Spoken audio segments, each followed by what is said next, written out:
Le meeting d'été se poursuit sur l'hippodrome d'Anguin avec une nouvelle journée de course ce samedi. 9 épreuves au programme et notamment le Quintet à 15h15, le prix de la Porte de Sèvres. Pour en parler en plateau, je retrouve Charlie Millepied. Bonjour Charlie. Bonjour Anthony, c'est avec grand plaisir que je vous accompagne pour cette courte émission.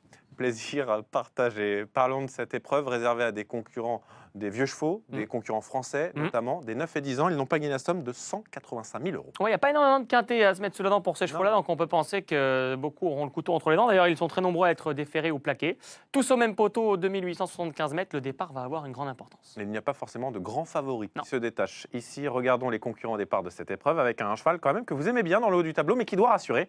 C'est l'As Drago de Tilou. Oui, un petit peu particulier ce trotteur, mais pourquoi pas un joli coup de poker, on en reparlera. Coucou J'arrive va être allégé dans sa ferrure et confié à Mathieu Abrivard après 2 courses de rentrée. Puis Duc du Chêne avec Tony Le Belair qui est un cheval en forme. On tourne la page, Destin de Star, Cotton Club seront des outsiders. De la Vis aurait peut-être gagné, c'est mon avis, à Agon-Coutainville récemment au moment de sa faute. Et puis Drôle de Mec qui sera certainement à une belle cote. Tiens, Duchesse de Sassy que je retrouve, qui a participé à un quintet récemment et qui n'a pas fait l'arrivée. Oui, qui redescend de catégorie, surtout vu l'opposition ce samedi sur l'hippodrome d'Anguin. Ce que je vous propose tout de suite, c'est d'écouter son partenaire, Franck Ouvry.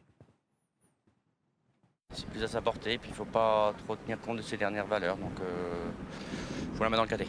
C'est une jument qui doit courir cachée mais qui a une bonne pointe. Ouais, voilà, les chevaux à Maxime sont en forme. Moi, je ne l'oublierai pas dans le quintet.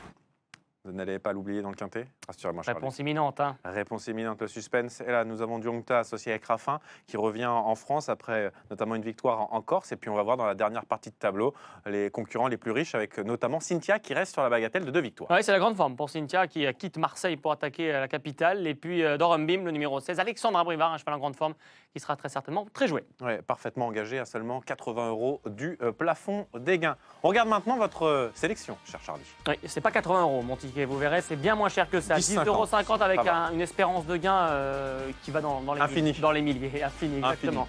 Disons. Drago de Tilou, le numéro 1 en tête, parce que je trouve que l'autre jour, il a couru pour se mettre en jambe en vue de cet engagement. Il avait gagné une course similaire à Cagnes cet hiver. J'y crois beaucoup, s'il est dans un bon jour, dans ses allures. Krakatou, première chance, il reste au trot. Duchesse de Sassy qui descend un peu de catégorie. De la Vis, beaucoup de regrets la dernière fois. Je trouve le cheval en très belle forme et performant à Anguin. Et puis Dorum Bim avec Alexandre Abrivard, incontournable. Coucou J'arrive, Mathieu Abrivard, on défère un peu, on garde. Et puis le numéro 14, Distosic Geloka, qui fait toutes ses courses, qui peut aller devant et garder quelque chose. Merci beaucoup, Charlie. Merci à vous. À très bientôt sur ce plateau. On poursuit l'analyse dans Ticket Gagnant et sur le site d'Equidia.fr.